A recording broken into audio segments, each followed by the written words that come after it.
नाशिक, ठाणे, संभाजीनगर, पालघरसह इतर 1-2 जागांवर शिवसेना अगदी ठाम आहे असं आमदार शिरसाट यांनी म्हटलेलं आहे। तर मुख्यमंत्र्यांसोबतच्या बैठकीनंतर संजय शिरसाट यांनी नेमकं काय म्हटलेलं आहे पाहूयात।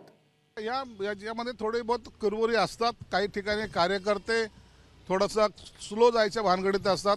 म्हणून शिंदे साहेबांनी सांगितलं की आमची वरिष्ठ पातळीवर बैठक होईल, त्या बैठकीमध्ये हे सर्व तुमच्या ज्या काही सूचना आहेत किंवा तुम्ही केलेली तक्रार आहेत यावर सविस्तर चर्चा होईल आणि यापुढे कोणीही एकमेकाच्या विरोधात बोलणार नाही याची काळजी घेतली जाईल। परंतु शिवसेनेचे 1-2 मतदारसंघामध्ये तडजोड झालेली आहे हे निश्चित आहे, परंतु त्या बदल्यामध्ये सुद्धा इतर मतदारसंघामधले आपले उमेदवार कसे निवडून येईल यावर सुद्धा लक्ष केंद्रित केलेलं आहे। आम्ही ज्या जागा ज्याबद्दलचे आग्रह आहोत त्यात नाशिक आहे, प्रामुख्याने संभाजीनगर आहे, ठाणे आहे, पालघर आहे आणि आणखीन 1-2 जागा ज्या आहेत कोकणातली जागा आहे सिंधुदुर्ग, ती ज्या जागावर आजही आम्ही आग्रही आहोत।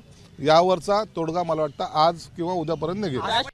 निश्चित शिंदे साहेबांनी सांगितलंय की ज्यांना आपण तिकीट दिलेली नाही त्यांच्याशी सुद्धा त्यांना मी बोलून त्यांच्याशी चर्चा सुद्धा झालेली आहे आणि त्यांचं पुनर्वसन योग्य प्रकारे केले जाईल।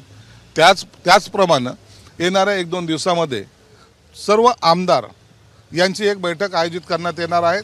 त्यानंतर जिल्हाप्रमुखाची त्याच दिवशी जिल्हाप्रमुखाची सुद्धा एक बैठक आयोजित करण्यात येणार आहे आणि त्याचबरोबर जे मागच्या वेळेला विधानसभेच्या वेळेला असेल किंवा लोकसभेच्या वेळेला असेल जे सेकंडवर होते, जे पडलेत, पराभूत झालेत, त्यांनाही बोलून त्यांच्याशी सुद्धा या लोकसभेच्या निवडणुकीसंदर्भामध्ये चर्चा केली जाणार आहे। एबीपी माझा, उघडा डोळे बघा नीट।